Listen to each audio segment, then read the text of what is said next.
Hi everyone. I think now it's 7:18 and we have to start our conference. And we will have 10 minutes until like real conference start when I will be doing this introduction. So my name is Dmitry Mishkin and I'm very glad to see you all there in our fifth Eastern European Computer Vision Conference.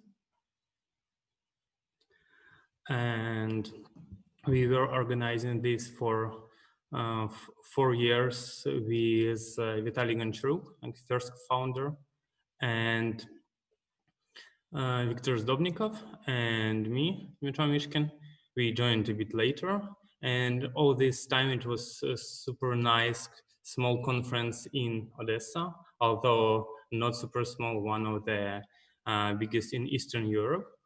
And now because of this, all this Corona, we migrated online to keep everyone safe. Hopefully it would be a case only for this year, not for the next. And we promised to have like double after party next year because it was one of the best part of the conference.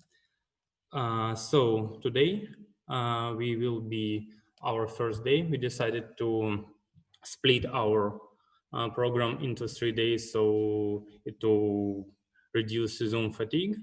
And our first speaker would be Dr. Fatma Guney from Koç University in Istanbul.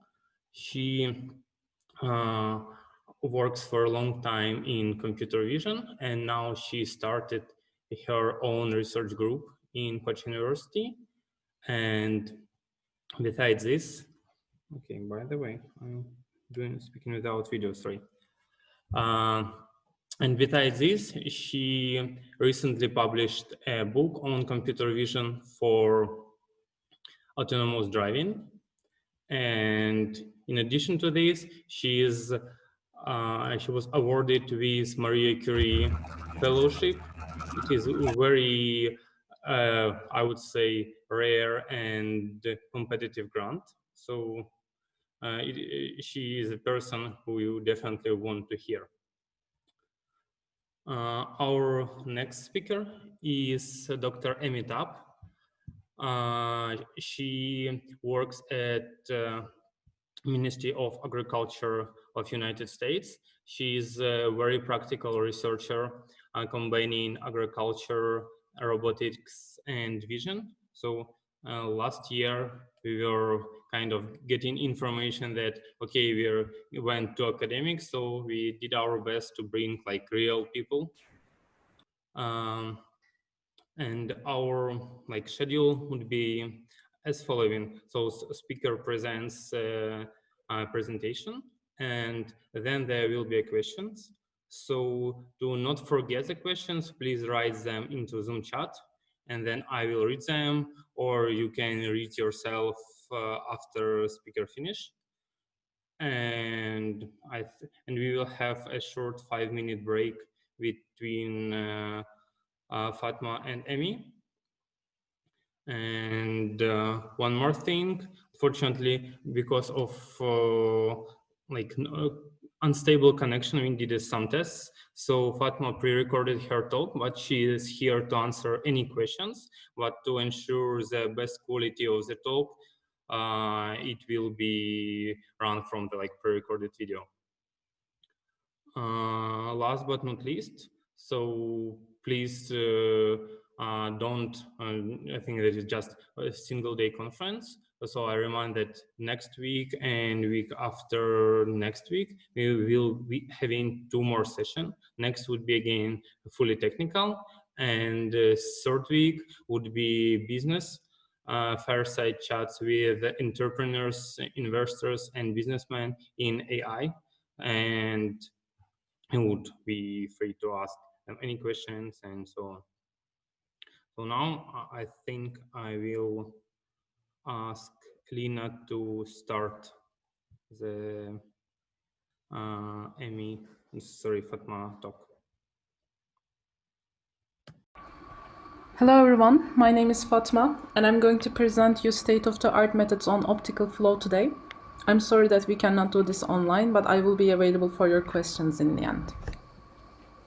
Here's a quick introduction of myself and the topics that I worked on. I graduated from Bilkent University in 2010. After my master's at Boğaziçi, I went to Max Planck Institute in Germany for my PhD. I worked with Andreas Geiger during my PhD, and then after a brief postdoc at VGG in Oxford, I started as an assistant professor at Koç University in Turkey. Here you see the topics that I worked on clustered according to the color. Basically, in the beginning of my PhD, I worked on stereoimaging and 3D reconstruction, and towards the end of my PhD, I started working on optical flow. And during my postdoc, I basically worked on tracking. Today, we're going to talk about optical flow. Okay, I will start my talk with a brief outline of what I will talk about today. Basically, we will start with the introduction, definition of optical flow, what optical flow is, how we visualize it, why we use optical flow, what kind of problems in computer vision can benefit from optical flow, what is the traditional formulation of optical flow, and 2 examples of traditional optical flow algorithms in computer vision. Then we will move on to end-to-end learning methods for optical flow. We will briefly look at FlowNet, but mainly we will look at 2 methods. The first is PWC-Net from NVIDIA, which will be the backbone architecture for most of the methods that I'm going to talk about today. And then we will talk about a new method from CVPR 2020, MaskFlownet, which adds occlusion handling on top of PWC-Net, and also the state-of-the-art on the benchmarks. After looking at end-to-end learning methods, we are going to talk about problem of data, like the need for data to train end-to-end learning methods for optical flow, and how hard it is to collect data for optical flow. We will look at our method from 2017, which proposes to produce reference data for optical flow in real-world scenes. And then we will look at another way of handling the problem of data in optical flow, which is unsupervised learning. And then I'm going to present you our EECVC 2018 paper on unsupervised learning of multi-frame optical flow with occlusions. In the remaining time, I'm going to talk about the methods which build on top of these methods, on top of unsupervised learning methods, with data distillation and some other good practices by Google, which will probably be an EECVC paper. Also the state-of-the-art on unsupervised optical flow.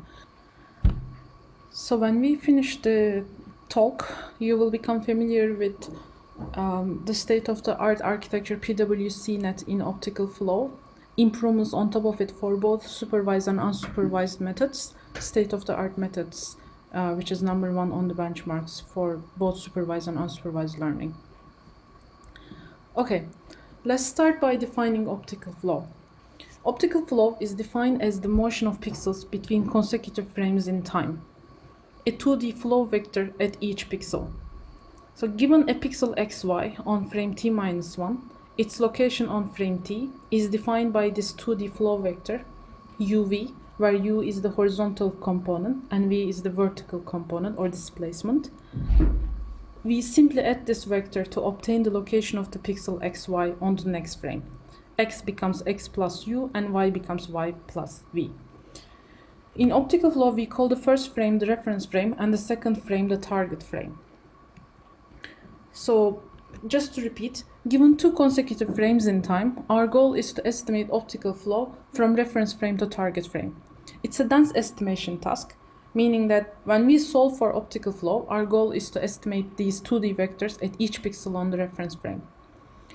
It usually helps to think about the opposite, sparse, which means that we estimate optical flow for only a subset of pixels on the image, but that's not how we do it. It's like semantic segmentation. When we solve optical flow, we want flow vectors at each pixel on the reference frame. Here, you see 2 ways of visualizing optical flow fields.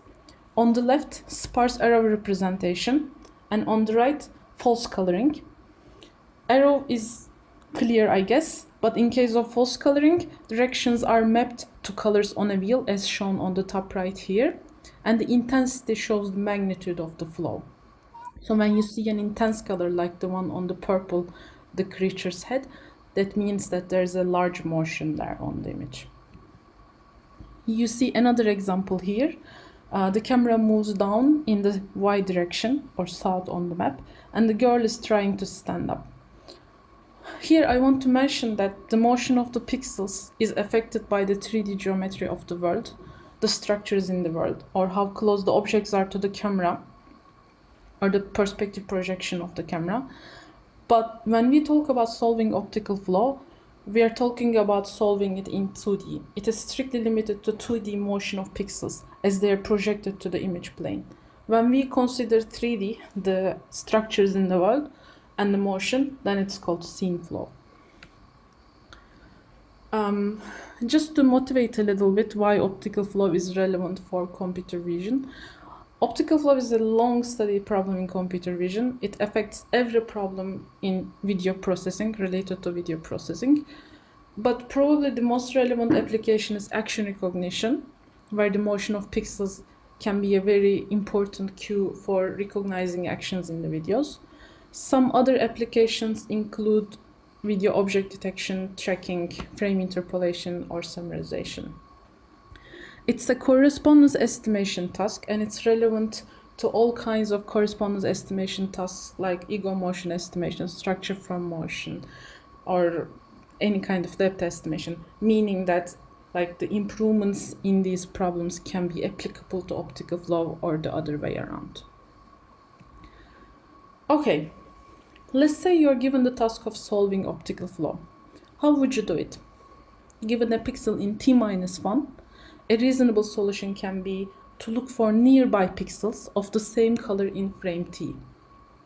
Here, color constancy simply states that a point in t-1 looks the same or similar in t. Small motion means that points do not move very far from one frame to the another. We can actually add one more heuristic to the list. For example, we can talk about Gestalt principle, which states that objects that are close to one another appear to form groups and move together.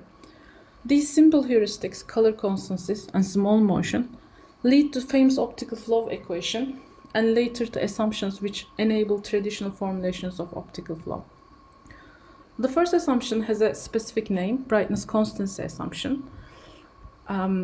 It simply states that intensities of corresponding pixels, x, y, and x plus u and y plus v, must be equal. When the pixels move from frame t-1 to t, their intensity, their color value, remains the same. Of course, this assumption is violated frequently, but it's the most basic assumption of optical flow. The optical flow equation is obtained by linearizing the right side of the equation using the Taylor expansion, and then rearranging the terms, we obtain the equation at the bottom. It reads as derivative of I with respect to x times horizontal flow u plus derivative of I with respect to y times vertical flow v plus derivative of I with respect to time t should be approximately 0. What's the problem here? The problem is it's ill-posed because solution to this problem is ill-posed because there are two unknowns u and v, but there is only one equation. This is famous aperture problem in optical flow. The solution is to add some constraints to be able to solve optical flow. Two famous optical flow methods, Lucas-Kanade and Horn-Schunk, use two different assumptions. Probably you heard about them in your computer vision course. Lucas-Kanade assumes constant flow within a small window, like a 3x3 or 5x5 window, and this gives us more than one equation for one flow field with two unknowns. Horn-Schunk assumes that neighboring pixels have similar flow, which is also known as the smoothness constraint. We can implement this assumption by simply minimizing the square of the magnitude of the gradient of optical flow. If you think about it, gradient denotes the change in optical flow, and if you minimize the square of the magnitude of the gradient, basically you are penalizing the differences between the flow fields of the neighboring pixels. Okay, These solutions only apply to the case of small motions, since the linearization that we assumed in the beginning is valid only for velocities of small magnitude. And these methods have been perfected on early optical flow datasets that you see here, such as Yosemite or Middlebury, with relatively small motions.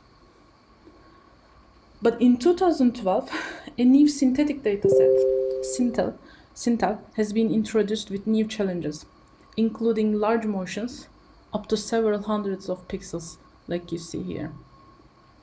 It's a synthetic dataset generated from the movie with the same name, Sintel. Sorry. So the first solution which has been proposed for these large displacements is an iterative solution based on image pyramids that you see here. I want you to carefully listen this part because PWC-Net will use the same idea later inside a neural network.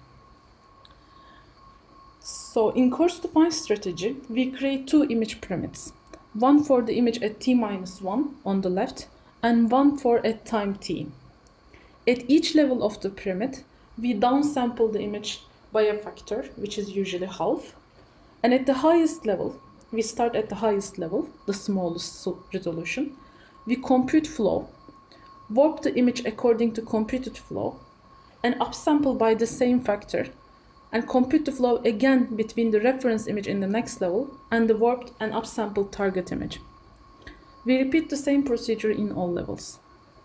Just to repeat, we start at the top, right? This is the smallest resolution. We compute flow first. We warp the image according to the flow that we compute. We upsample it by the same factor, which is like twice, and compute the flow again between the reference image in the next level on the left and the image warped and upsampled target image. We repeat the same procedure in all levels. And how does this solve large displacements? At each level, the magnitude of flow is halved. For example, in a 5-level pyramid, 8 pixel motion on the image at the bottom corresponds to 5 pixel motion on the highest level, which is easier to solve. So, okay, this completes the first part. Now, I'm going to talk about end-to-end learning of optical flow, starting with the data, synthetic data flying chairs created to learn optical flow. But before we start with this part, I want to mention that I'm skipping a large chunk of literature, which is sparse matching methods. I also have a paper in 2016, which is based on patch matching for optical flow.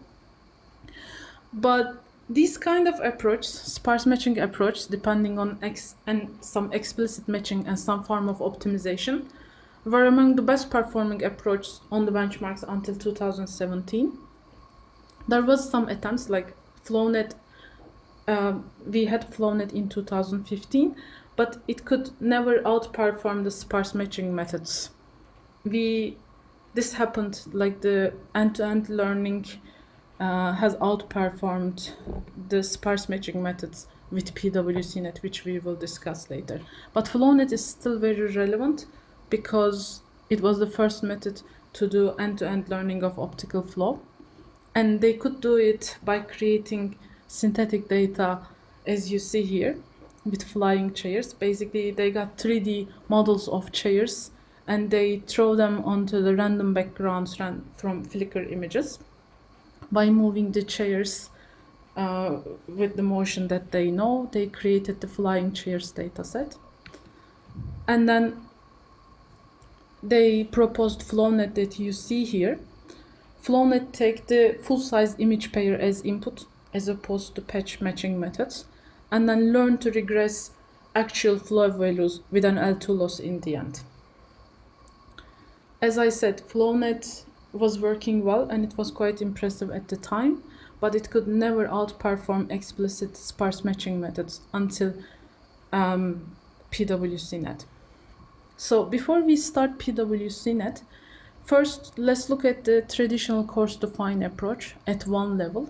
We have the image pyramid as we discussed. We have the warping operation, and then we have the energy minimization, which is the flow estimation between the warped image and the reference image.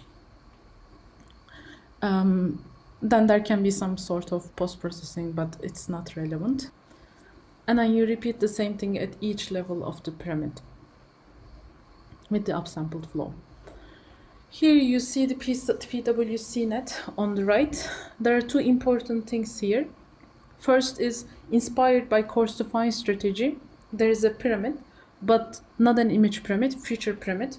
There is a corresponding feature pyramid like the image pyramid. Instead of comparing pixel values on the image, learned features are compared in the cost volume. This is the second thing. The cost volume is in stereo matching, if you're familiar with the idea of cost volume from stereo literature. Okay, let's look at it a bit more in detail. Here you see one level of PWC-Net. That's why we have the subscript L in every variable that you see. At each level of the image pyramid, estimated flow UL is used to warp the features of the second image, which is shown with purple on the top left. Then features of the first image and the warped features of the second image are correlated in the cost volume, which is in pink in the middle. In the cost volume, a matching value is learned for all possible pairs within a range, usually up to 4 pixels in each direction. Based on the result of the cost volume, a flow decoder, which is in green, estimates the flow for that level, and then which is then upsampled and input to the next level. We repeat the same thing at each level. This is the PWC-Net architecture. As you can see, it's the Coarse-to-Fine strategy implemented inside the network in a differentiable manner. So when we talk about learning of optical flow, there can be some matching ambiguities when you have occlusions. What is an occlusion? So you have this moving region, which is shown with a circle from one frame to the another. And when this region moves from one frame to the other, warping operation can be problematic in occluded areas. As you see here, the effect is doubled. There is the region covered by the moving part, occluded part, and then there is another region left behind, which is called this occluded part. Due to this, moving region appears twice in the warped image. The question is, can we use this to detect occlusions, to learn occlusions? And the answer is yes. Basically, the idea of MaskFlownet, which has been proposed in CVPR 2020 last month, if we can detect occlusions, we can ignore the problematic regions during learning, as you see here with the images. And we can do the same thing, not only on the image, but also on the learned feature maps, as you see on the right. We can just ignore the irrelevant or misleading part by using the estimated occlusion mask. So here we will start by looking at the plane feature matching module in PWC-Net with warping operation and correlation layer as we discussed in the architecture. First, the features of the second image, darkened image, is warped using the estimated flow phi, as you see on the top, and then the cost is computed between the warped features of image 2 and the features of image 1 in the correlation layer. This gives us the cost volume. This is the plane feature matching module in PWC-Net. Now we will see the improvement done by the MaskFlownet on top of this, which they call as Occlusion-Aware feature matching. So here, in addition to flow phi, we have the learnable occlusion mask theta, which filters misleading information in the occluded regions right after warping. Okay, theta is filtering the misleading information in the occluded regions after warping with phi, flow phi. Additionally, there's an additive trade-off term mu, which facilitates the learning of occlusions. As you see in the experiments, adding of mu will improve the results a lot in case of large occlusions. So this is called occlusion-aware feature matching. So just compare it to the plane feature matching model in the previous slide. We have additional occlusion mask theta and the trade-off term mu. Okay? And you will see the contribution of each in the experiments later. Now, they make another change with the deformable convolution. They add an extra deformable convolution layer before the warping operation, and they call it asymmetric occlusion-aware feature matching. I'm going to explain what deformable convolution is in a second, but just to explain why this is asymmetric, because, so when you learn optical flow, there is usually an assumption that the first image and the second image, they go through the same procedure and they learn similar or almost the same feature representations. But in this paper, they break this assumption and they add this deformable convolution to the second image, which makes the process asymmetric. Okay, it's not symmetric anymore between the first image and the second image. When you do that, you expect different learned representations for the two images. And this is exactly what happens, as you will see in the experiments. Okay, what's the deformable convolution and why it makes sense in that case? So just to remind you, they add an extra deformable convolution layer just before warping. So here, on the left, you see the standard convolution, which is green points denote the sampling points, 3 by 3, regular convolution, okay? And on the right, you see the deformable convolution. In case of deformable convolution, we learn offsets. We learn an offset for each grid point, which shows where to move each sampling point, okay? So light blue arrows here correspond to the learned flow, and then dark blue points denote the new sampling points for the convolution. So as you can imagine, by having these learned offsets, the convolution operation can fit better to the shape of objects, for example, in case of object detection as proposed initially. Okay, now we look at one layer of MaskFlownet here. We learn an occlusion mask theta at each level of the network. It's generated by a sigmoid, as you see here on the right. And we take as input the learned occlusion mask from the previous level, okay? Theta L plus 1, as you see on the top left.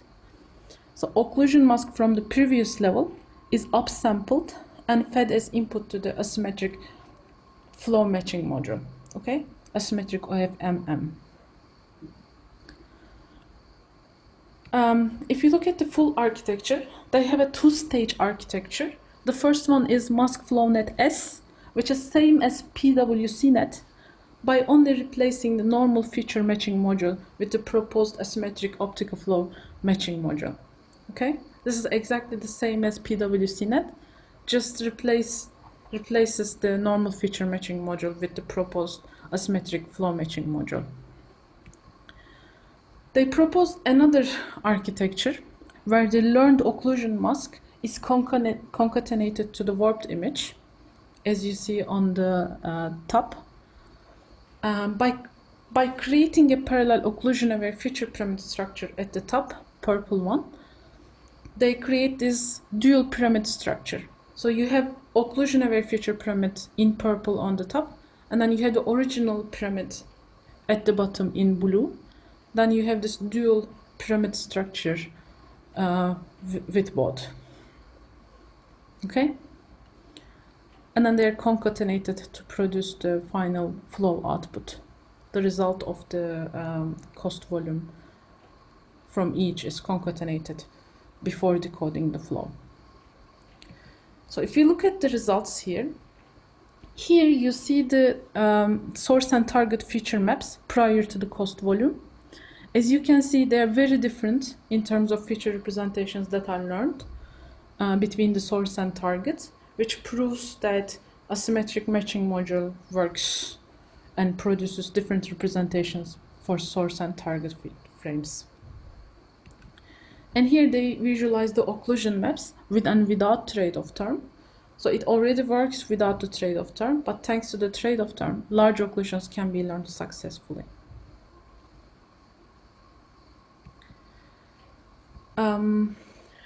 This is the experiment with the occlusion-aware feature pyramid by comparing the features with and without learned occlusion mask. Basically, when we learn the occlusion mask, when we have the occlusion mask learned on the bottom right, as you see, there's a large amount of smoothing on the feature map in the occluded areas. And this is what you expect to happen. Basically, you don't have information in that part, and the best you can do is to propagate information from the background, for example. So in the MaskFlownet, they propose this asymmetric occlusion-aware feature matching module. They learn occlusion masks without explicit supervision for the masks, and the proposed idea can be incorporated in any end-to-end framework without any explicit supervision for occlusion, but the flow is still supervised.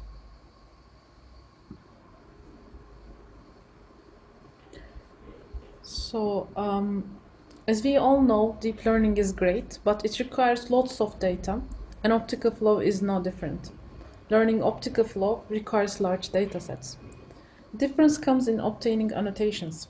Ground truth annotations for real-world optical flow is not only hard or costly, but it's almost impossible.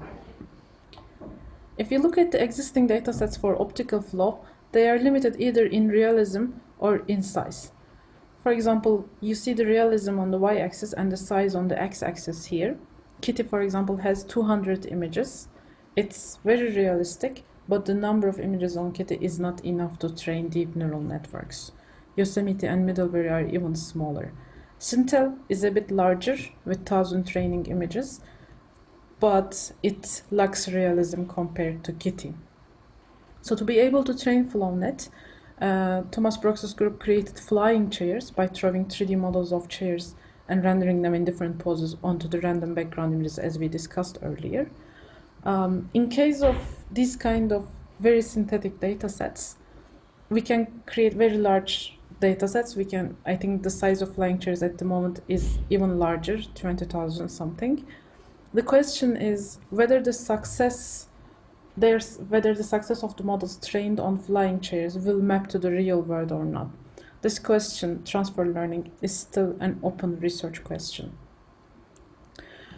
So we proposed a solution for obtaining accurate reference flow fields outside the laboratory in natural environments, as you see here. It actually looks more like this, which is, I always say this, painful to watch, but easier to compute optical flow for. So the idea here is that we exploit high frame rate cameras. Between the reference frame and the target frame that you see on the top, there are hundreds of other frames. It's a bit like video interpolation if you're familiar with the problem, where frames in between the reference and the target frames are given by a very fancy, expensive camera. Our assumption is simple here. Since the pixels cannot move much in such a short amount of time, we can compute flow between high-speed frames and then perform dense tracking by relating all these flow fields that are computed under the linear motion assumption. So here occluded pixels will be problematic because then we cannot track, but we can also optimize for the visibility of each pixel. And if it's not visible, we can do something different.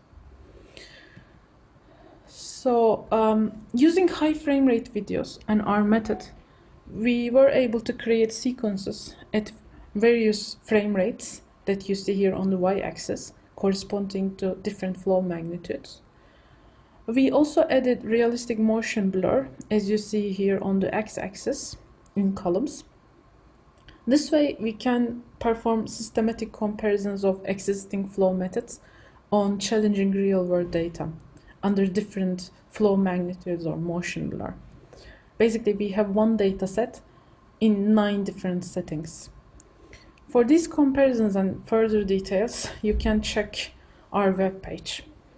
For example, surprisingly, we found out that FlowNet performs really well against motion blur compared to other patch matching methods.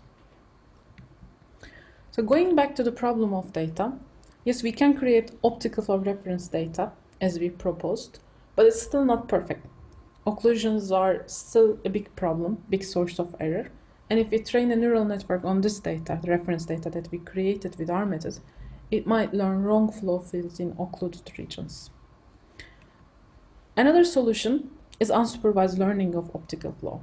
If we can achieve that, the promise is huge. We can use unlabeled data from any video on the web. So how do we do it? How do we learn optical flow unsupervised? The answer is unsupervised photometric loss with warping. We basically estimate flow between the reference and the target frame, and then warp the target frame according to estimated flow. You're already familiar with this procedure from the Coarse-to-Fine Strategy. And then we can simply minimize the square difference between the warped and reference frames. So I want to talk about warping a bit here. What does warping do? Warping basically takes the pixels on the target image and move them according to the computed flow to make the target frame more similar to the reference frame. So when we warp the target frame according to computed flow, ideally we should get exactly the same as the reference frame. So the difference between the warp target that you see here and the reference should be zero, or should be minimized in case of good estimations of flow. Okay? So by minimizing the distance between these two, we hope to learn good flow vectors, unsupervised. Usually, instead of minimizing the squared difference, we use a robust function which do not penalize large errors heavily, for example, in occluded regions where it's impossible to match. So, okay, let's do it. Let's take the state-of-the-art PWC-Net and train it unsupervised with the photometric loss as described. But the result will not be perfect. Why? The result will look like this, even when using ground truth optical flow warping. I don't know if you can see the problems. Here I circle them. Because of problematic warping operation, even if we use ground truth optical flow to warp the target frame, parts of the occluder remain visible in the occluded regions. So this leads to large errors in occluded regions and makes it harder to optimize the photometric loss. Photometric loss is misleading due to ghosting effect. One solution is to exclude these pixels in the loss function. But a better solution is to exploit multiple frames and reason about occlusions jointly with flow as we did in our EECVC 2018 paper. So let's introduce the formulation first. We estimate optical flow in both past and future direction, which is shown with denoted with UP for past and UF for future flow, with an occlusion map O within a temporal window of 3 frames. So we have 3 frames here, which we call as a short temporal window. Considering these 3 frames allows us to resolve the problem by reasoning about occlusions, as you will see next. So we have past into the future, flow into the past, and flow into the future, and the occlusion map within this short temporal window. So let us consider a pixel in the reference frame. By definition, this pixel is visible on the reference frame. There are only 3 possible cases. It's either visible in all frames, as you see here, a background pixel which is visible in the past on the reference and then in the future. Then it might be the case that it has been occluded in the past. As you see here, it's occluded by the wing, that it becomes disoccluded on the reference frame and it's still visible in the future. This is another case, past occlusion. Or it becomes occluded in the future, so the pixel here in the background is visible in the past. It's visible on the reference frame, but then it becomes occluded by the wing on the target frame in the future. So the occlusion of a pixel can be represented with these 3 states, and we can always have some kind of information about the pixel by either considering the past or the future or both. Okay, this is what we are going to do. Let's look at the architecture first. We extend the PWC-Net architecture to multiple frames and occlusions. We first add the past frame to the image and feature pyramid. So instead of 2, we have 3 frames in both image pyramid and the feature pyramid. Then instead of 1 cost volume, we have 2 cost volumes. We construct 2 cost volumes, one for the past and one for the future. Here, the 2 separate cost volumes allow the network to detect occlusions, to like this contrast the information from the past and the future, and then choose the relevant bits of information. So finally, we have 3 separate decoders for past flow, future flow, and the occlusion map. For the occlusion decoder, we also have a softmax in the end. Our loss function is a linear combination of many terms, as you see here, including photometric loss, smoothness constraints, occlusion smoothness, a prior on the occlusion, constant velocity constraint using the temporal window. So your probably familiar with some of these loss functions. For example, smoothness constraints have been proposed before and they're not very interesting, but let's look at the other terms closely. Let's start with the photometric loss. So in the photometric loss, what we want to do is this. If a pixel is occluded in a direction, we want to learn to weigh the other direction higher, okay? Here, if a pixel is more likely to be forward occluded, then the information from past frame should have a larger contribution, okay?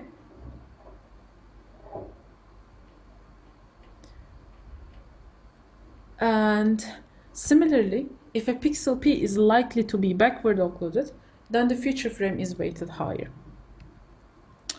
In the case of pixel being visible within the whole window, then both feature and past frames should contribute equally, 0.5, 0.5. So with the occlusion prior, what we want to encode is that the majority of the pixels are typically visible in all frames, as you see here with green. Occlusions are blue and brown, and they only occur near the motion boundaries, or where the pixels leaving the frame at the image boundaries. We encode this prior as follows.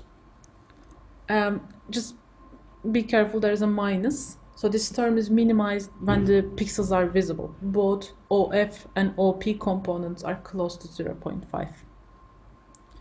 Then the constant velocity. In this short temporal window, we assume the motion to be approximately linear.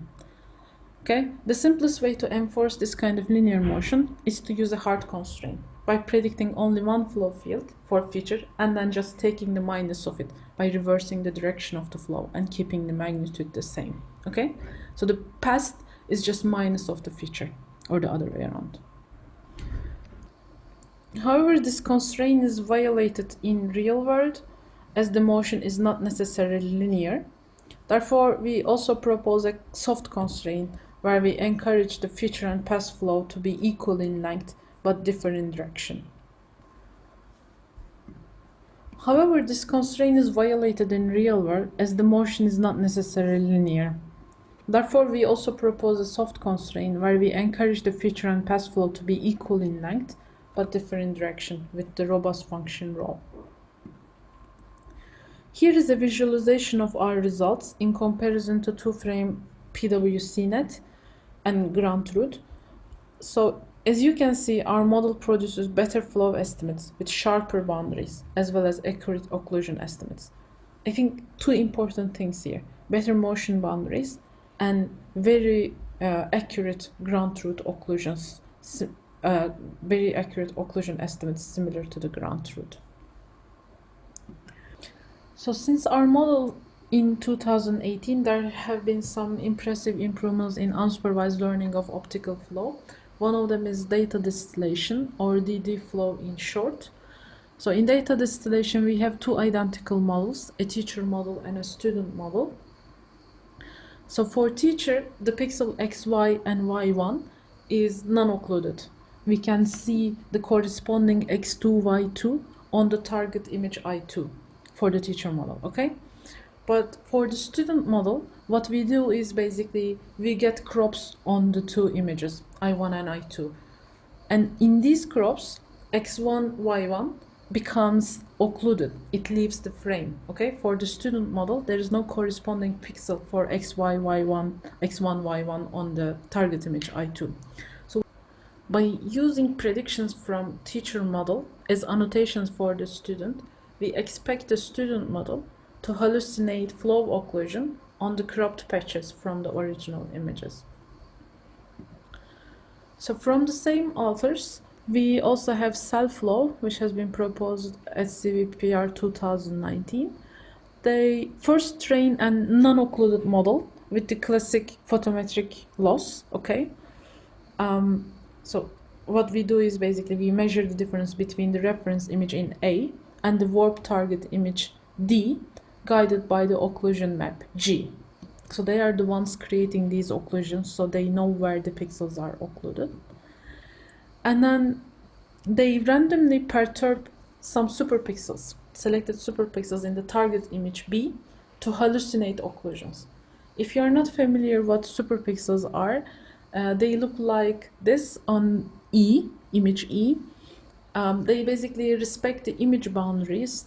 They contain, for example, one plane at a time. They do not contain image edges.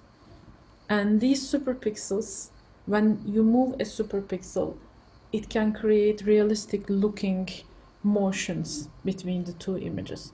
So by randomly perturbing these selected superpixels in the target image, as you see in B, they hallucinate some occlusions for the student model to learn from.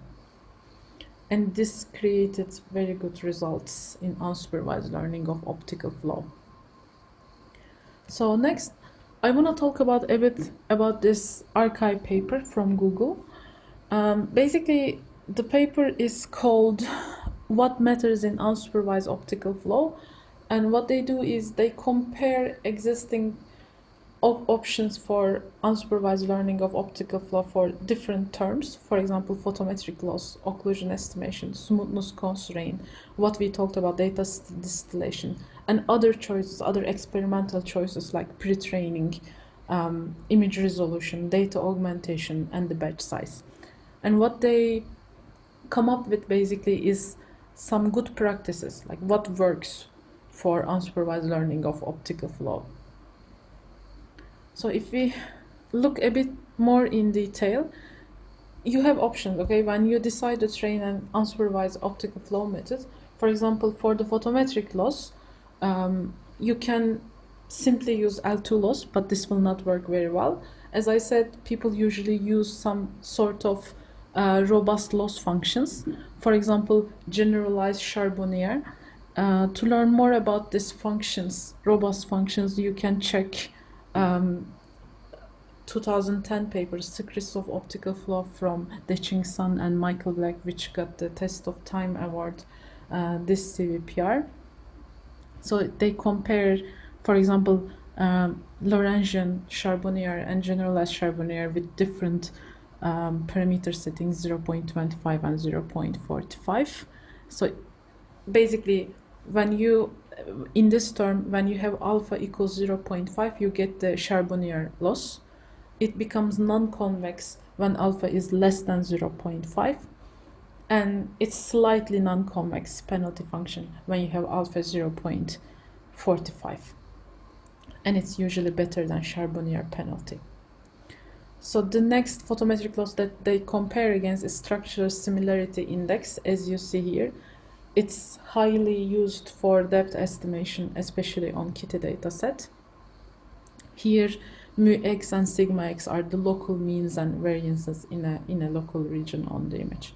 And the next one they compare is census loss, which again performs really well on Kitty against light changes for illumination changes. It has been also shown to be robust for optical flow. It basically compares each pixel with all its 8 connected neighbors to produce the binary descriptor that you see on the right. Another thing that they check, in addition to photometric loss functions, is the occlusion estimation. For occlusion estimation, they experiment with two things. First is simple forward-backward consistency, which basically says that the flow and the back-projected backward flow should not disagree by more than a threshold if the pixels are not occluded. And the second thing they use is a range map, which models the non-occluded region in I1 as the range of the flow from the second image to the first image. Here, what you see is Vxy is the range map value at location x1, xy, and the upper script x and y here on the flow denotes the horizontal and vertical components of flow 2-1, which is the flow from the second image to the first image. As you know, the flow is continuous, so the results will be not exactly on the image grid. What they do is they use reversed bilinear sampling to distribute the weight of the translated pixel to its nearest neighbors. By simply thresholding the range map V at the value of 1, we can get the occlusion map, which is a soft map with values between 0 and 1. So it's totally differentiable, but what they observed is that propagating the gradient from the photometric loss into the occlusion estimation degrades the performance, or even cause divergence when the occlusion estimation was allowed to be differentiable. So they just applied gradient stopping at the occlusion masks. The third option is to learn a model for occlusion estimation, as we did in our paper in 2018, but unfortunately they did not experiment with that one. For the smoothness functions, what people use usually is edge-aware first or second order smoothness terms. Flows are encouraged to align the image boundaries, align the boundaries with visual edges on the image by checking the gradients on the image, basically, as a weighting. Here, P is the pixel XY. Another important point here is they emphasize that they apply the smoothness at the flow resolution. You can check the paper for the details. So for self-supervision, they use it for pixels that are leaving the image, that are going out of the image boundary. In these 4 steps that you see here, they first apply the model on the full image, which is the teacher model, and then crop the image from each edge. They take the crops from each edge, then apply the model again. This is the student model. They use the cropped estimated flow from the full image as supervision for flow estimation from the cropped images. So basically, 4th step is just using the teacher as the supervision for the student. There are some details again. They use self-supervision for only pixels that have low forward-backward consistency in the student flow from the cropped image and high forward-backward consistency in the teacher flow from the original image. So what this means is this: they only use it where it is needed and where it is reliable, where it is needed in the student model and where it is reliable in the teacher model. They use occlusion-weighted Charbonnier loss, and they use continual self-supervision and image resizing. So there are some other details as well. No freezing, a single model that supervises itself. So there is no like stages in the training. They don't propagate gradients to the teacher, and they do self-supervision in the original resolution. So it makes more sense when you know the previous work, which first train and then freeze the teacher model to supervise the separate student model. That's not how they do it. Okay, I think this concludes the part from the Google. And just to conclude, end-to-end learning of optical flow works great on the benchmarks, but I want to emphasize that we need to start thinking about real-world scenes. Obtaining reference data using high frame rate cameras, as we did in 2017, might be a good solution, but occluded regions need more work. Unsupervised learning of multi-frame flow and occlusions is another direction. We can learn flow and occlusions from any data, and unsupervised learning has been improved, as you have seen, with data distillation and some other good practices recently. I think the next step is to explore natural scenes with unsupervised learning. And I'd like to thank my collaborators, Joel, and my advisor, Andreas, Michael, Anurag, and Jonas. And now, if you have any questions, I will be available. Thank you very much.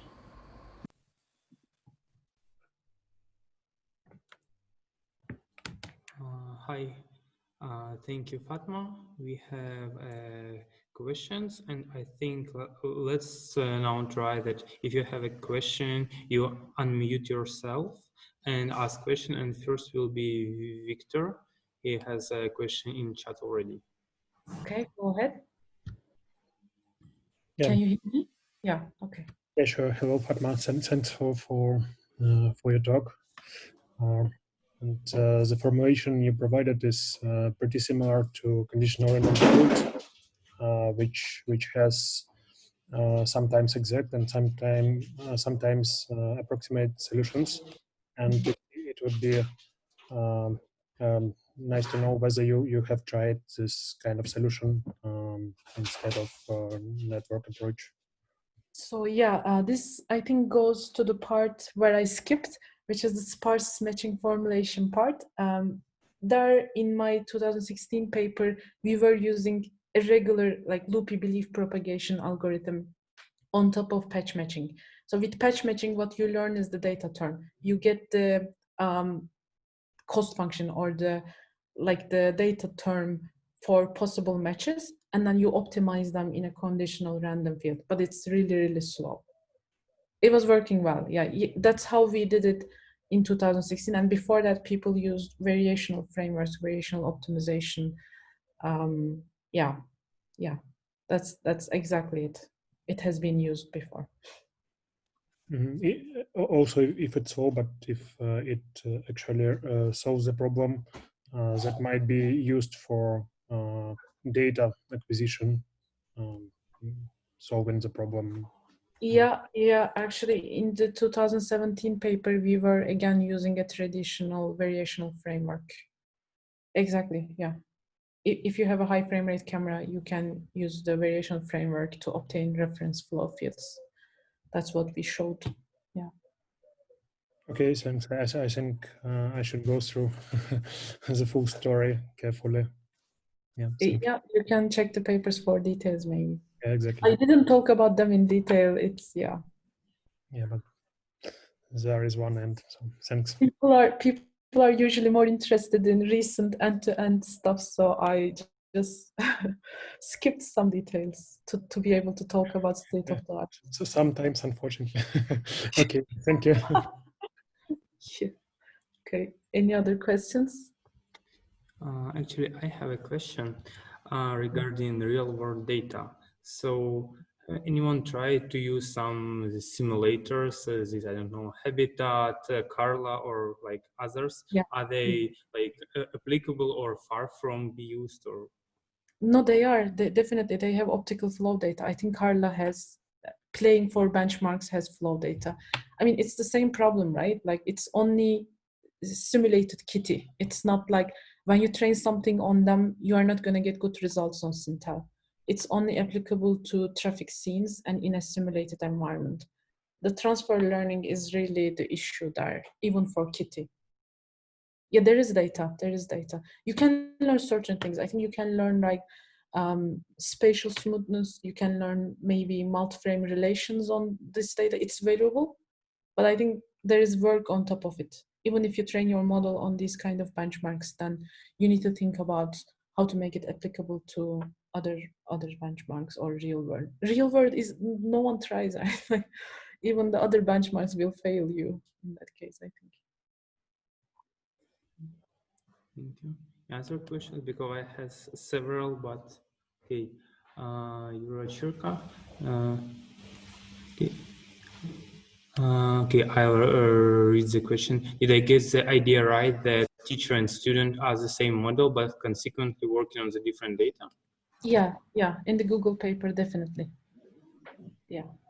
I think it's different in the previous work. In the original DD flow, there's this stage-wise approach where they train the teacher, freeze the teacher, and then they train the student. This was the original idea. But in the Google paper, they use the same model, just taking the different role, like becomes teacher, becomes student. Yeah, exactly right. I think it's a really good idea, by the way. It can be tried for, I think it has been tried for different problems as well, right? One more question. Is anyone using ImageNet pre-trained or other pre-trained ways? Because you never mentioned this, and they're super popular in all object recognition and tracking, but... Yeah, definitely. I mean, what these supervised methods do is they first train on flying chairs, flying things, whatever, very unrealistic synthetic data, but thousands of images. then what people do is they take that model and fine tune it on Kitty or Sintel to get the best results No, out of I it. mean using sorry. ImageNet network. ImageNet. Oh, okay. And that one I haven't seen. We usually do. I'm actually not sure. Maybe supervised people do it. In unsupervised, we didn't. We actually created our own data set, which is called roaming images. We took like 2 Flickr images, make one of them smaller, and moved it, just linearly to give our model an initial speed. And it worked really well. Even by training on this simple data set with just linear motion, we could outperform all the unsupervised methods at the time. It was very impressive. Like motion is so simplistic, even by using something like what we did with the roaming images or something like flying chairs can give you good results sometimes. It's impressive. It's really, yeah. Thanks. And last one from me. Do anyone using like mono depths as input, and does it or as an additional training objective, or it's kind of not really relevant? You mean combining molecular depth estimation with flow Yes. somehow? Then it becomes scene flow. Yeah. There was a really good molecular scene flow paper in CVPR from Stefan Roth's group. I really like this kind of approach, but optical flow people don't cite them. we don't. Yeah, I mean, it's not flow anymore, right? You have additional information. You should go cite scene flow papers. I know scene flow makes more sense, okay? Thank you. Anyone else has question?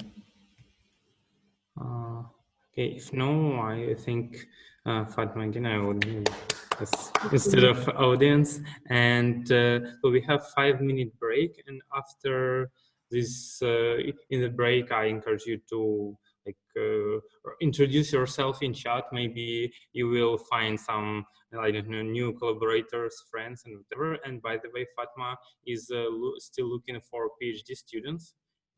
Is it right? It's true, yeah. I'm always looking for motivated students, highly motivated students. You can get in touch. Okay, so if you want to write Fatma in chat, and in 5 minutes, there will be starting Dr. Emi Tabb talk. Okay. Thank you.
So we are back, and I'm happy to introduce our second speaker today, Tabb, who is a principal investigator on agriculture robotics projects, and she will get an introductory talk about robotics, computer vision, and agriculture, how it's used in real world, not on benchmark.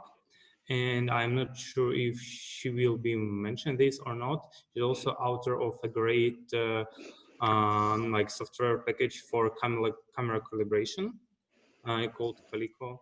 So if you're working with like physical cameras, I encourage you to check this. And I ask Lina to switch presentation to Emmy. Thanks.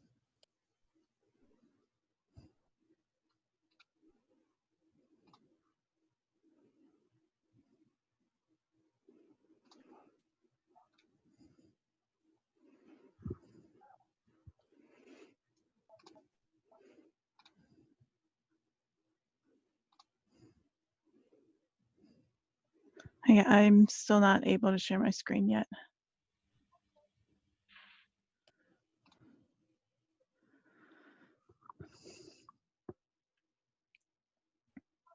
Could you check now, please? Still no.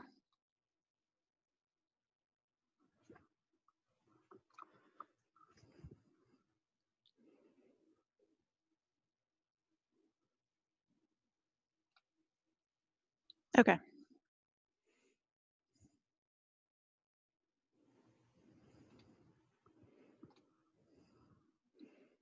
Okay, are you seeing, everyone seeing that? Yes. Yes, okay, very good. All right. Thank you, Dimitro, for the introduction.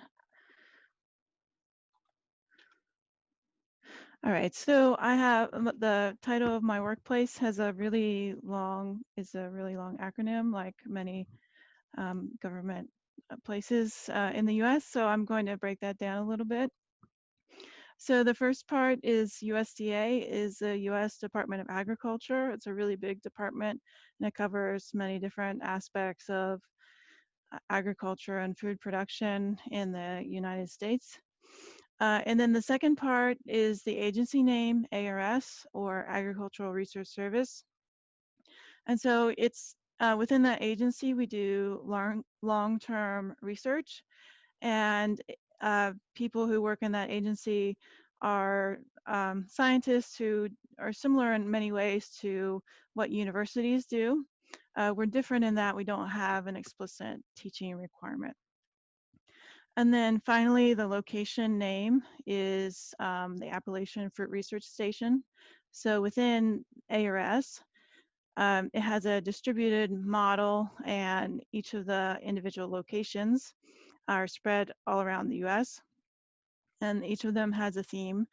And since agriculture is very regional, you can only grow certain things in certain areas because of climate and different markets. The theme of each place is local, sometimes local to that region, sometimes not. So the theme of this particular place where I work is of temperate fruit. So temperate meaning that it's fruit that's grown where there are distinct seasons, and that would mean apple, peach, pear, cherries, and some berries like strawberry and blueberry. So the place where this is on the East Coast of the US, and it's pretty rural, as you can see. So we have towns near us. We can drive to cities, but it's not very close. And I'm the only computational person in the building. I do supervise a machinist, but we have greenhouses there to grow plants, and also part of our lab is a working research farm so that we can try out ideas right next to the lab, and we don't have to go to private land and then do experiments there. So it's very convenient. I manage a block of trees so that we can sort of do experiments and make failures there locally where they don't cost as much, and figure out what's going to work for growers. So my background is not entirely standard. I did a mathematics and computer science major for my undergrad, and then I took a break doing some other things. And then I did electrical and computer engineering for my PhD. But throughout all of this, I didn't have any formal training in hardware communication with devices. That was all through work. And but I have a lot of knowledge about agriculture and the USDA, mainly through my growing up in my childhood. I'm from a family farm where we had dairy cows, and I was expected to do work on that particular family farm. And you can see where I live, it's rural, and there are a lot of farms there, and it's sort of part of life where I live now. Even though where I live at the moment, my main farming activity is growing flowers. Okay, so I'm going to talk to you about what are the main problems or main things that people are working on in the agricultural robotics field. And robotics at the big robotics conferences, robotics can encompass a lot of things. So it includes vision. There's a lot of vision work. There's some machine learning. There's work on mechanisms, but not maybe as much as you would think. There's some work on soft robotics too. And then there's a lot of work on systems. So incorporating multiple elements together to create something that accomplishes a task. So in terms of agriculture, what do people in the marketplace want you to produce? One is to solve automation problems. And one reason for that is labor availability, getting people to do manual tasks.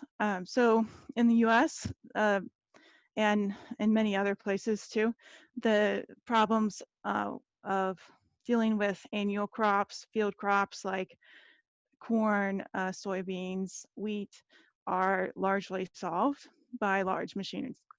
But the problems of dealing with specialty crops like tree fruit or vegetables where you need a high degree of sensitivity, or the fruit or vegetable is very sensitive, are unsolved, and those tasks are done by humans. So there's a lot of talk about these issues, especially now during COVID, of when people can't move around. How do you harvest those crops? And there's some problems with creating automated solutions from the researcher and commercialization side. So sometimes the producers will say we really need to automate this, but when you come down, when it gets down to, well, how do we make a product that's going to make some money? There aren't actually a lot of producers who would buy this machine if you invest in the money to do the research. Then there's the problem of outdoor conditions, with which Fatma talked about a little bit, which makes any vision problem very, very difficult. And then there are a lot of different types of crops and different varieties, and sometimes their visual appearance is very, very different, even though they're all the same species.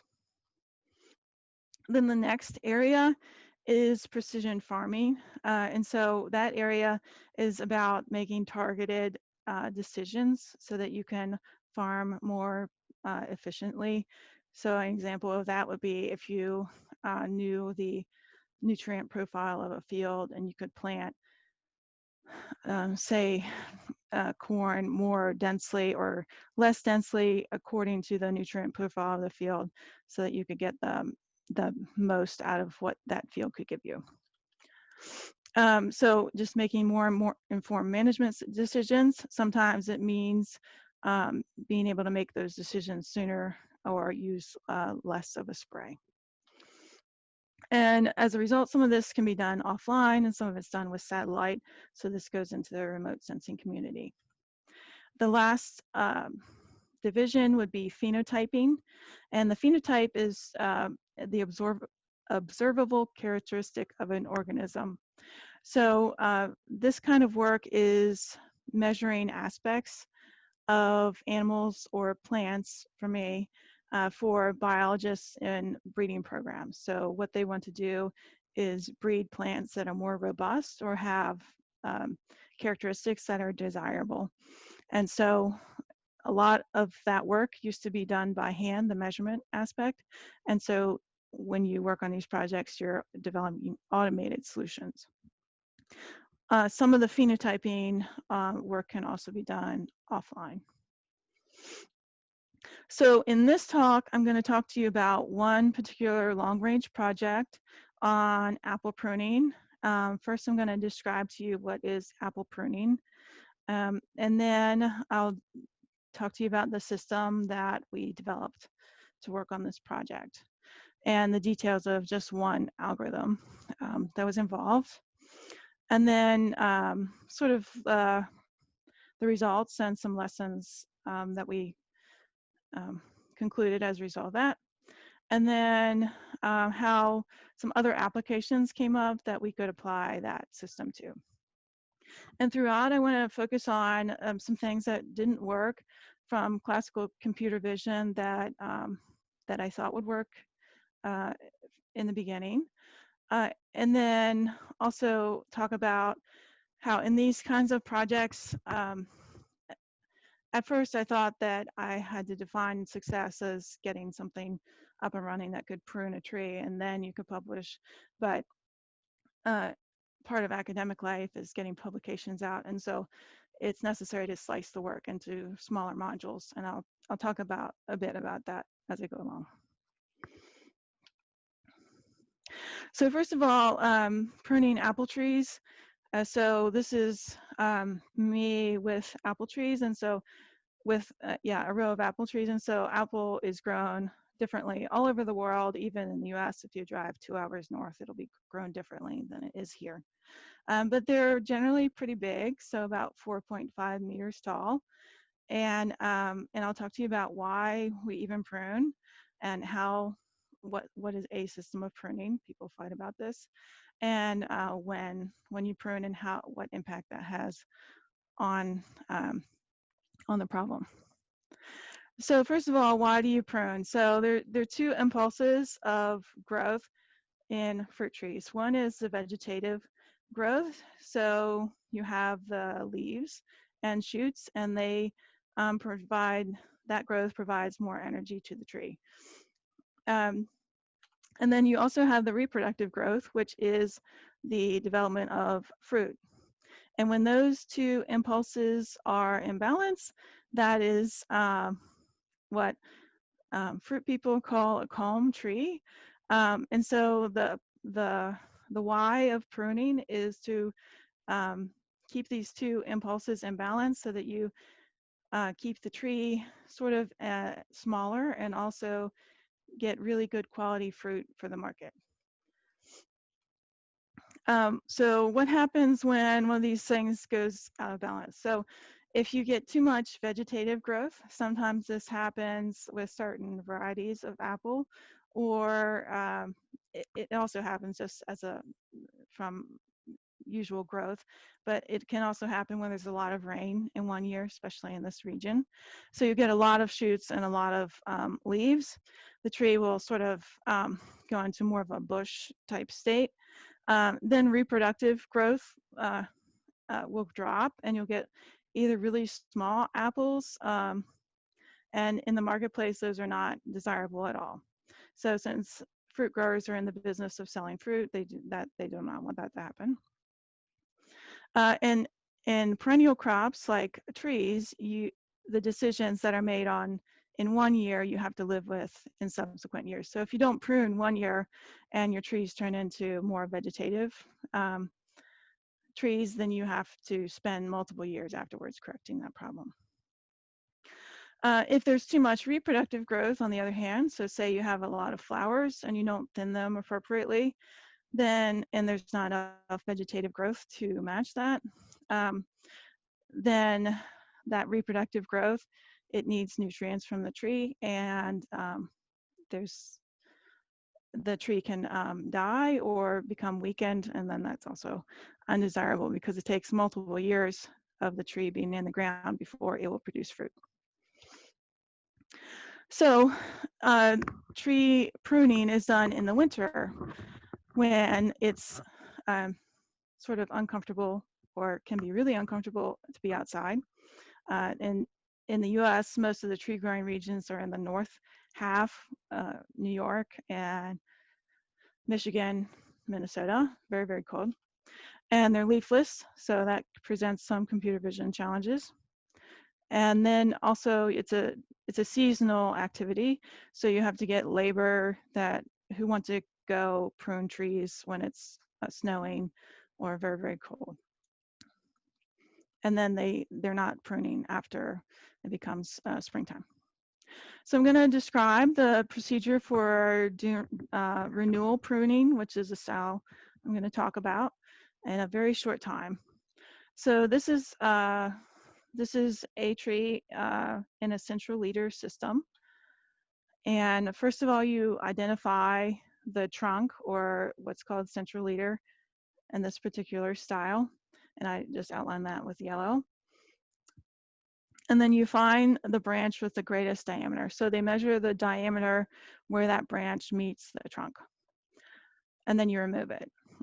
And then you go, it's a greedy algorithm, so then you go and find the next branch with the greatest diameter and remove it, and so on. You find the next branch.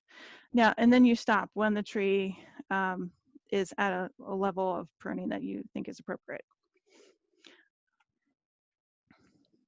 So when I was thinking about this problem, my first thoughts were that I needed to reconstruct the tree structure, because the pruning algorithm was to find the branch diameters and remove the largest branch. So first I needed to know what the structure of the tree was. And then my thoughts were, well, I'll do structure from motion, and then hopefully that's good enough to identify the branches. So this is like go back in time. This was in the 2000s sometime. So imagine structure from motion around that time. So I was using SIFT to get features, and there were very few features found in those trees. Like it was really poor. And then I was thinking, well, the tree is very, very thin and textureless. Those gray branches don't have much texture, and there are a lot of self-occlusions. So maybe that's why. Maybe they're related. And then I also didn't have any camera calibration parameters. And I've been planning to use the features and correspondences to help me get camera calibration parameters, but that wasn't going to work. So everything was sort of related, and well, structure from motion wasn't going to work. And I continued to think about the problem. More time passes. That I can only do imaging from one side, but at the time, a lot of the work on reconstruction and computer vision had you acquired images from all around the object. And then I also was thinking about it that when you're outdoors, the plant is going to be moving at least a little bit from wind, and the equipment's going to be moving, and then you have illumination changes, at least small ones.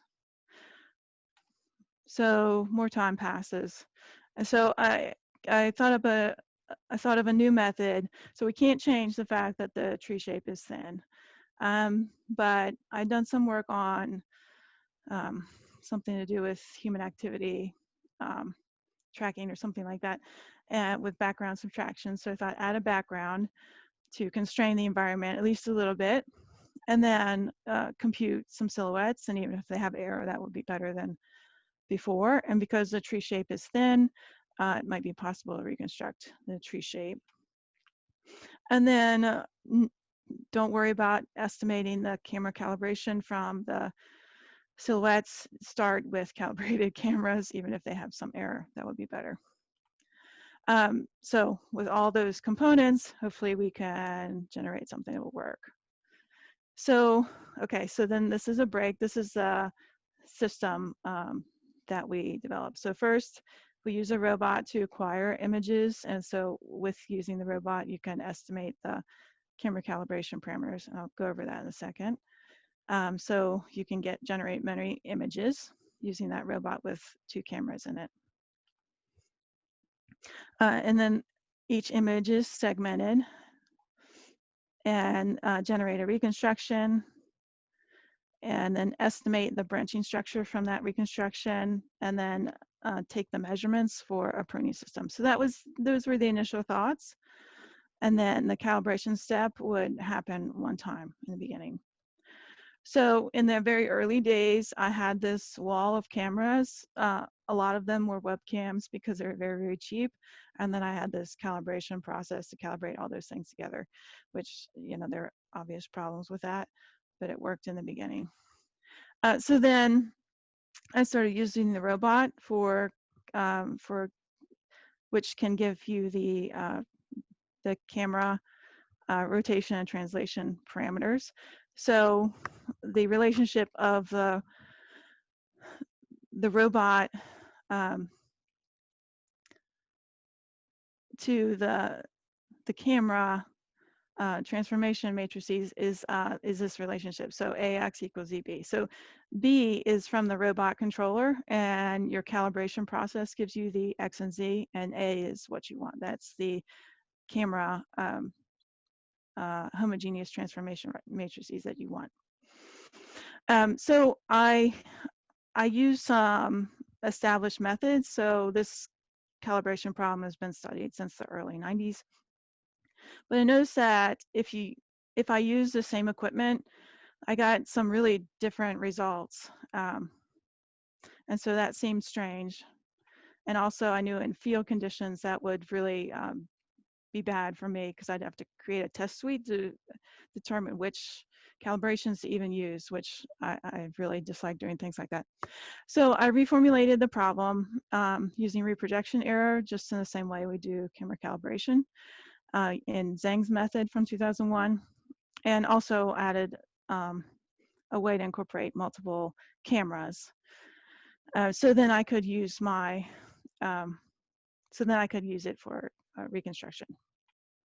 So this is an example of working on a problem from robotics, even though I didn't plan to work on a problem from robotics for this long-term agricultural project.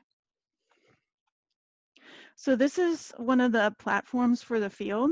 This is Scott Wolford, who is a machinist in my group. He constructed all of this except for the robot.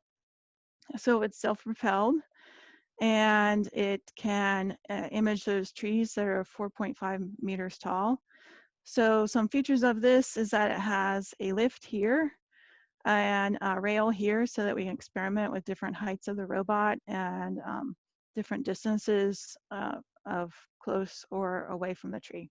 So this is probably the third major rebuild of this platform. It started out as something else, and then over time, he just continued to modify it.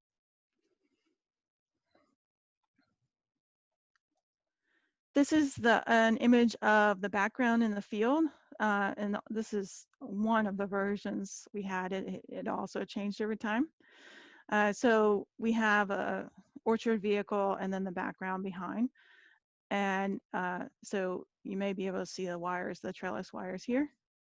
And so the robot will acquire images looking through the canopy towards that blue background. So we chose blue because in the orchard, blue is not naturally found, and it happened to match the sky, which was convenient. And then we also have an indoor system. So the really great thing about working on pruning is that the tree, if it's dead, looks like the tree that's out in the field. So I can cut trees down and bring them inside, and also work on this problem year round. So that's been was really good, especially since I started working on this problem when I was a PhD student. So I'm going to show you the video of what it looks like when the robot is acquiring images. So it's hard to see, but there are two cameras in here. And at each stop, it's acquiring an image from each of the cameras. And this is yet another system. This is for a project with smaller trees. And so this truck was sort of rebuilt by Scott. And on the back is the robot controller here in this waterproof toolbox. And then in the cab, there's a shelf for a laptop, and then that's where I have a program that sends commands to the controller, which then sends commands to the robot and then also triggers the cameras.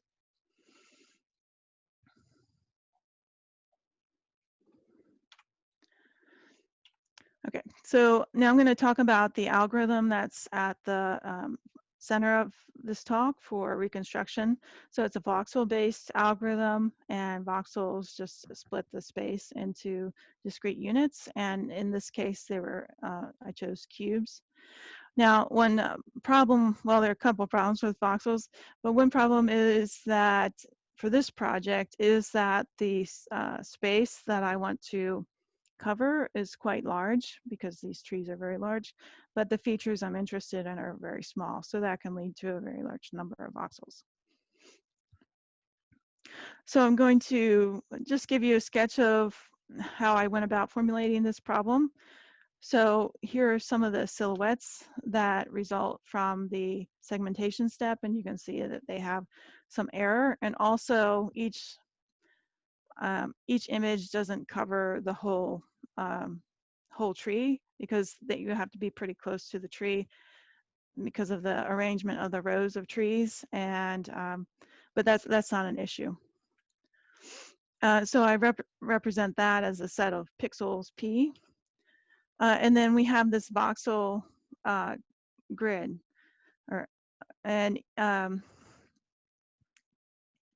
and the problem is to label each of the voxels as either occupied or empty. So really that's a vector X. So you can create a cost function, and then the goal, so the data is P, and then you want to know X, and so you want to minimize this cost function.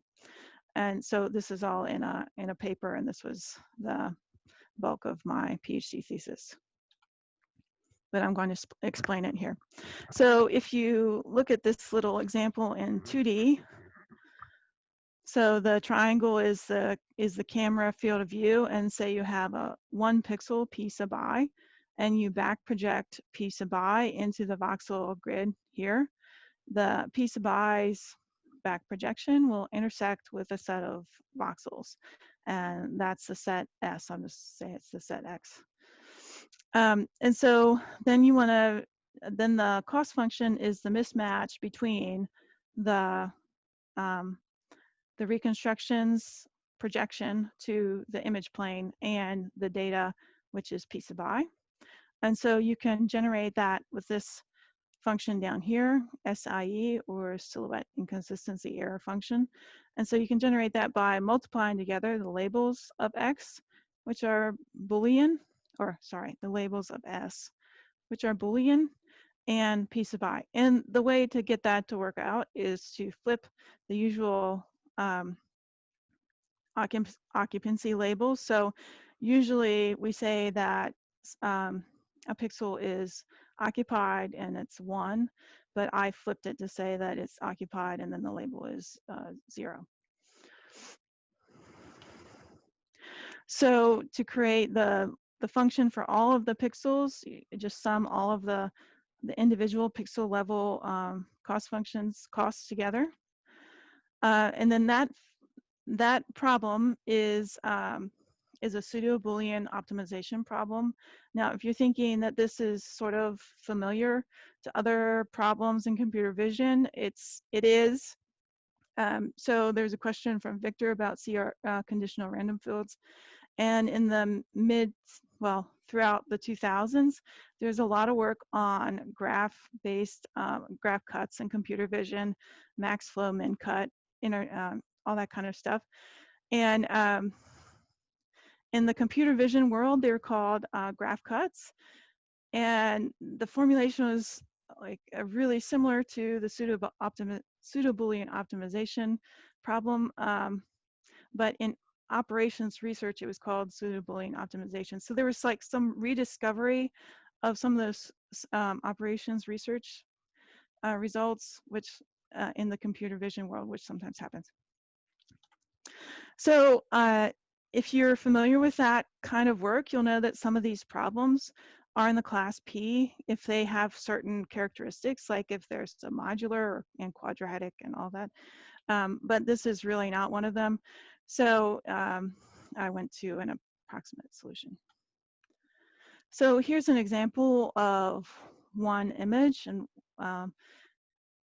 what this mismatch function means. So this was the original data, the silhouette image, and then here's the proposed labeling. So if you take the voxel grid labels and then you project them onto the image plane, and then this is the pseudo-color labeling.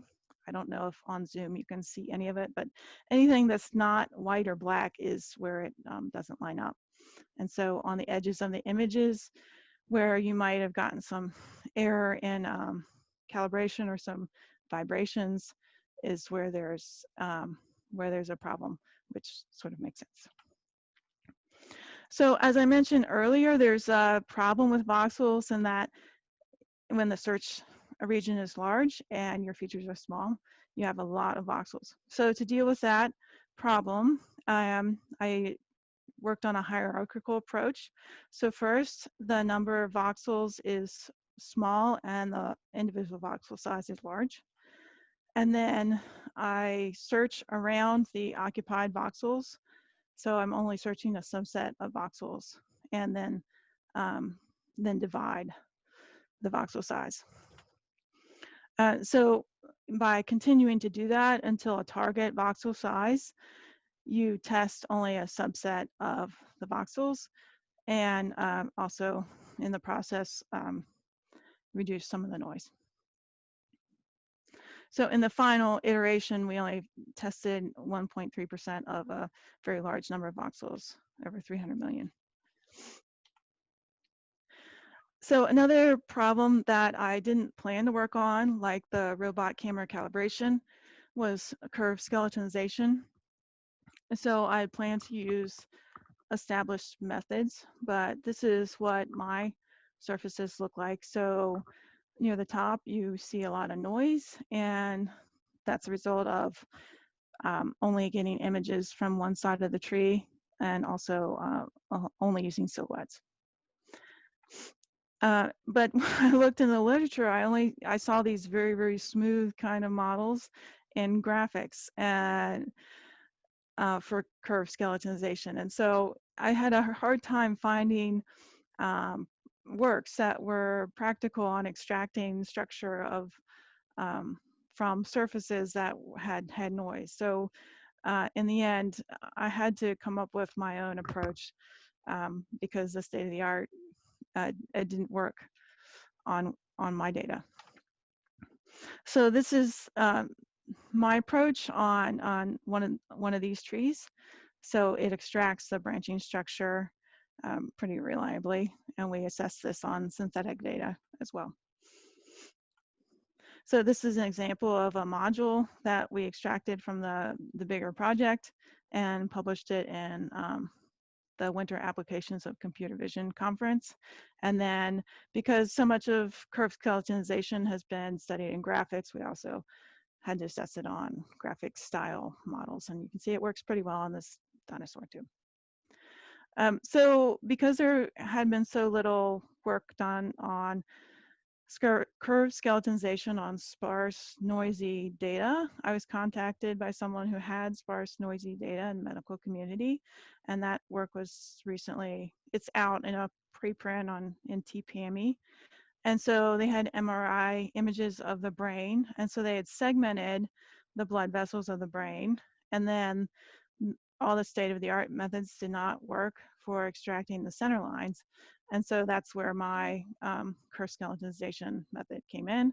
And then once they had center lines, then they could take over and do the work they wanted to do on tracking the brain network changes in response to this brain cancer. Okay, so I'm gonna show you results of the system for a variety of trees. So these are some of the smaller trees. So on the left is an image of the tree, and then the middle is the reconstruction, and on the right is the curved skeletons.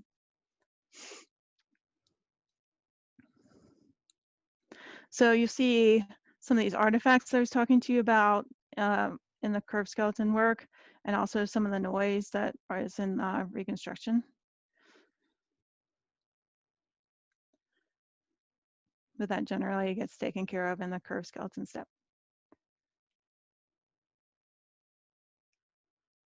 So when you're acquiring images only from one side and using skeletons, you'll, as you see it rotate it around, you'll see that the tree shapes have sort of this knife-like shape, like they're sort of flat. Not really sure if this is coming through on a video talk or not. So then we assessed how well our system did on measuring some of these features in the real world. We had assessed it on synthetic data, but we wanted to assess it in real conditions. So the diameter was an important feature for pruning, branch angle, and also branch length. So we measured two sort of simple trees and then compared them with the assessment from our system. So the smallest voxel resolution was set to 3 millimeters. So we were pretty surprised that the error on diameter was this small, down to down to about 3 millimeters. So on length, we think that, well, we know that that problem is that as the length of the branch gets smaller and smaller, that the ends are truncated. And then on angle itself is sort of hard to measure and hard to come up with a way to measure on the models as well. In some ways, it's sort of arbitrary. And we're also trying to figure out how important that is also for pruning. Oops. So then computation time. So for automation tasks, runtime is a very important characteristic. Segmentation is pretty fast. That's parallelized for all of the images. In the sequence you saw before, I think it had over 90 stops times 2 cameras. For the reconstruction step, that takes the most time, and is a search algorithm, and it depends on the complexity of the object. And then structure and measure is curve skeletonization, and then do some analysis of the resulting graph. So that's very fast. So the total time is dominated by the reconstruction step.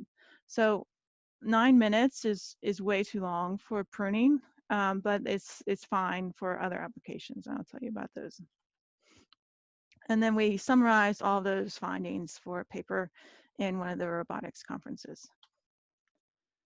So at the end of that project, so here's one of these leafless trees. Some of the other things I've been considering was if it's possible to remove the background and still get a good segmentation with some more modern methods. Also was thinking about, have been thinking about for some time, are there other ways to increase the computational speed of the reconstruction step? And then have been exploring other applications beyond pruning.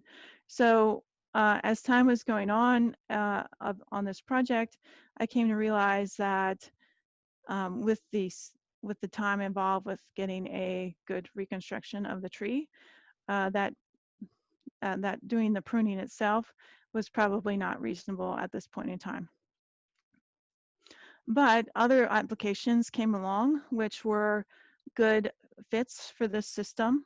So one of my colleagues at the lab in West Virginia, he's a molecular biologist, and he had these trees with very different growth habits. So so this one is very columnar. The branch angles are almost flat, straight up, and then this one, the branch angles, like it has sort of this searching characteristic. So what he was doing in his program is that he would have students go out and measure some aspect of these trees with like protractors and rulers, and then the data wasn't very representative. So what he was interested in is coming up with a better way of representing those trees. And so I've been working with him on that project, and now most of my program is on phenotyping.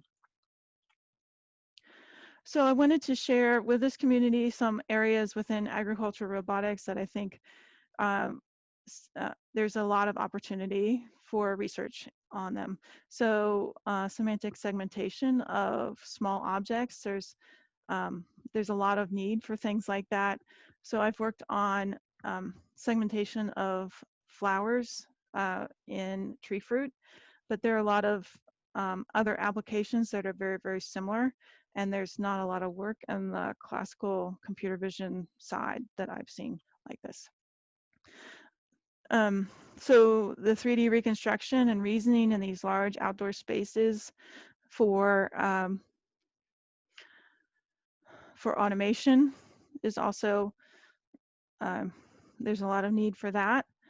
And fast annotation tools to create data sets, which echoes a lot what Fatma was talking about with Optical Flow. So a student worked on one tool, free label, because in his own work, he needed to create a data set. But I think that there can be more maybe on this topic. There does seem to be a lot that's been produced recently, but not a lot has been tailored for natural environments. And in agriculture, almost everything is a natural environment. There are some greenhouse environments. And there's a bonus for speed. So in robotics, speed is very important. So there are multiple ways to get involved or learn more about agricultural problems. I am a co-chair for a technical committee on agricultural robotics and automation. It's within IEEE's Robotics and Automation Society. And we have a homepage, IEEE AGRA, and there's a join tab. And it's to be a member, you are receiving email that's about your commitment, and then you can step off if you also are, if it's not your cup of tea. And we have a webinar tomorrow. Harlios Kanatsoulis is going to talk about super resolution in hyperspectral data. There's also workshops on specifically on phenotyping. So at EECVC 2020 this year, there's going to be the computer vision problems in plant phenotyping workshop. There was a workshop last year at CVPR. And this year they have a competition on Kaggle. There's not very many days left, but I thought I would mention it. So I want to acknowledge all of the people who have worked on this project. First, the technicians, Scott Wolford, who built everything that was hardware, and then Larry Krim, who's now retired, but grew everything that was a plant. And then I have a lot of collaborators spread over many places. And then funding sources, NSF funded the 3D phenotyping work, and then USDA and NIFA has funded some of the drone work. So I'm happy to take your questions.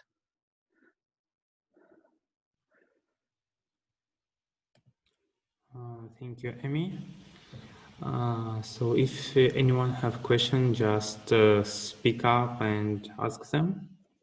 If you have problems with micro, you can type them on chat.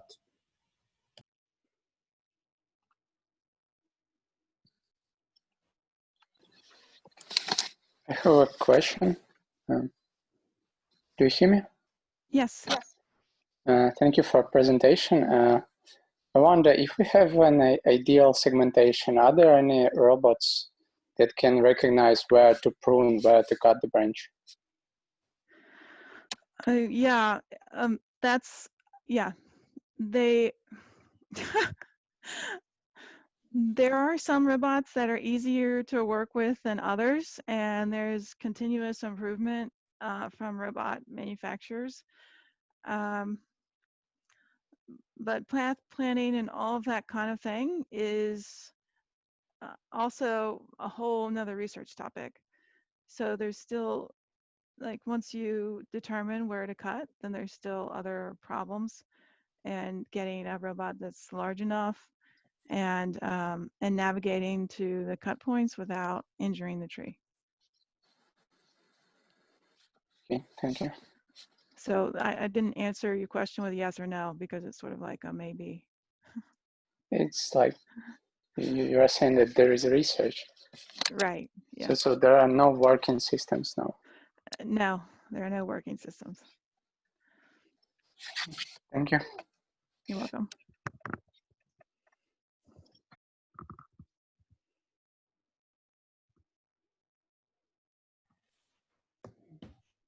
Yeah, I have one question. So Emil, it's Victor again. Hi. Yes, thanks for your talk. That's really amazing when there is a hardware, and for me personally, kind of classical computer vision. That's good. So I have a question regarding the algorithm itself of reconstructing voxels in 3D. So am I interpreting it correctly if I imagine that you have 6D positions of cameras, and you form a kind of cones which is directed to this voxel space, and then you calculate the kind of intersection of these cones like half transform does. Is that what happens? So I back project the pixel rays through the voxel space, and then I create this huge cost function, and then the initial solution, the starting point for minimizing that cost function is the voxel hull. Sorry, visual hull, and then I find the local minimum from there. So so you're talking about the Huff. I'm not sure how the Huff transform Hey, works. if you imagine your space, your voxel space as a kind of a voting space, a 3D voting space, like you have in half transform. Oh, I think I see where you're going with this. Hmm? I think I see where you're going. No, there's no voting. So I'm creating these big pseudo-Boolean polynomials, and then I'm doing a local, I'm doing gradient descent on those. There are approaches where you do like a voting. They don't tend to work super well. I have tried them. Okay. Yeah. Thank God it okay. No. it worked. It was to get deeper. Yeah. Thanks. Yeah.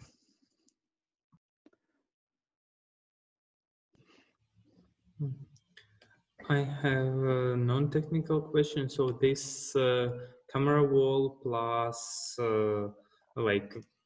this is 6D data of cameras, and this is photographies of trees.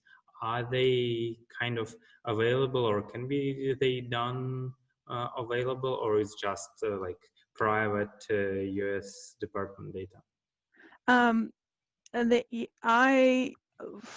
would have been available if I hadn't have had a huge hard drive loss last year. I might be able to find some of them, but and then I wanted to go out again in March 2020, and you know what happened in March 2020 is we're all working from home. So yeah, I want to do a little bit more with this project, and I can probably dig up some more. So at least some of the indoor data I think is, oh, I have some. Yeah, I do have some from the small robot. But yeah, there is a lot. I have a lot of, it depends on what you want, but I have a lot of this stuff different places. Yeah, it's about 200 images per data set though. Okay, I think that's is kind of okay, and I think we can talk about this later. I'm in this image machine workshop, and we are trying to go from human-made objects like buildings to some more exotic. Oh yes, I And remember like, you talking about that. Yeah. Oh, and I did forget to talk about the camera camera calibration, but the reason I've gotten into working on camera calibration is not really because I'm in love with camera calibration, but because it makes my problems so much more well posed, right? If you have camera calibration, otherwise they become impossible. So that's why I've started working. I've been working on it now. I have quite a few papers on camera calibration and camera calibration of multiple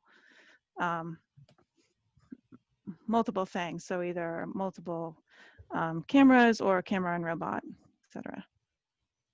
thanks. Andrea, I think you can ask your by voice, and Bargav also. You just pick up. One more question.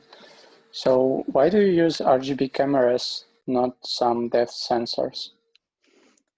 Yeah, so even at the time when I was working through the structure for motion thing that didn't work, some people had used depth cameras. There are a couple papers, and then one of my close collaborators, he used LiDAR. So there is some work. The resolution is very poor compared to the RGB cameras. So that's why I used it, is because it worked better. And the time is actually the same or faster than the other methods, sadly. So yes, still the resolution, well, maybe now the products may be better, but still, like 4 years ago, the resolution was still too poor. Was still a lot worse. Yeah. And I'm also interested, what is the price for such robot? Like, with camera? Yeah, I'm not going to give exact prices because they go out for bid, but I'll give you like ballpark, and also prices change. So we have two different sizes. We have the one on the truck, and the one in the lab is smaller, and the one that on the platform is the bigger one. So the bigger one is like, I don't know, like $55,000 or something, and then the smaller one is less, but it really depends on where you're getting it and when you're getting it. Okay, thank you. Mm-hmm. Oh, okay. One of the questions, he says, or he or she, I don't know, has problems with their mic. How easy to transfer the vision pipeline to other tree structures? Okay, so it depends on how sparse the structure is. So if you're able to see through it easily in the way that you are with these trees, then it should be easy. But if you're not, then it won't give you a very good reconstruction. So even with Chris Dardick, the biologist at my lab, he had some growth habits of trees that looked more like a hedge, and they almost look like I don't know, sphere or something like that. And you know, the reconstruction, you couldn't get any of the detail of the branching structure in there. So if you can't see through it, then the silhouettes aren't going to help you at all. But I'm not sure what other technique would help you either for determining branching structure. So horticulturists, they always want to know what the branching structure is, even when it has leaves. So if any of you have ideas, I know a lot of people want to talk to you.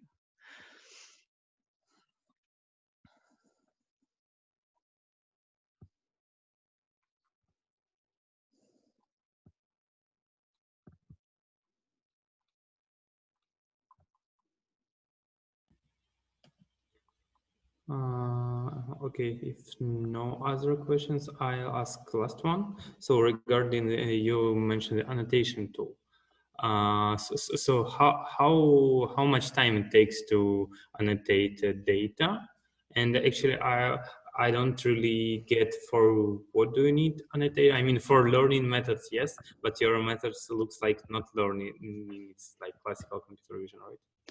Yeah, my methods have, the ones that I'm showing you today are classical, but I mean, part of the reason I'm doing that is because I'm the only computational person in my group. So if I had to label everything, then I wouldn't do anything else.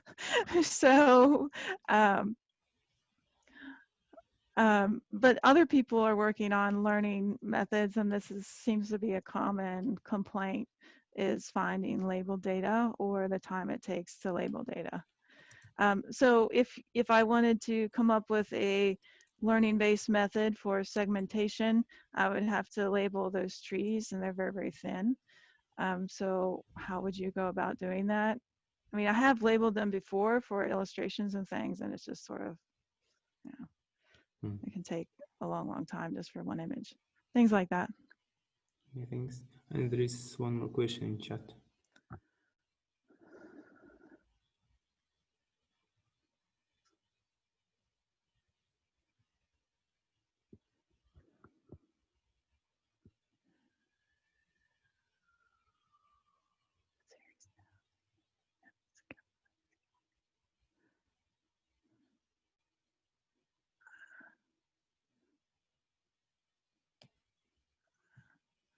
I don't quite understand. Could you say it out loud, Pekka? Could you train a classical ML I'm model trying to to do what? figure out, can you skip over the part where you, after you take the pictures, you're using a lot of time to reconstruct the not the skeleton part, but reconstruct the tree, right? Right. So that's taking a lot of time. But could you take classical machine learning convolutional, some kind of series transformer model that has been trained against a series of pictures that already knows what the skeleton is supposed to look like, because the inference part is not that slow, but you already have a lot of pictures and data. So can that work to skip over that part? That is what I was thinking. Okay. I'm glad you talked to me about it. Yeah, because that's the work that I've seen now. So yeah, and I have some could do a lot of things in simulation too. There's some there's a formal grammar, L grammars for simulating tree growth. So they're very realistic. They use it in animation. Looks really, really good. So you could even use that for that work. Okay. Yeah, it's something to think about.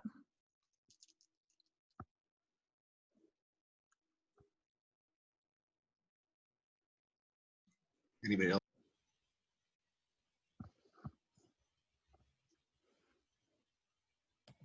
Okay. Very last question, anyone? Perhaps there is one missed, the previous one. No, I think Barak was answered by me, and Andrei actually asked it himself about RGBD. Okay, sir.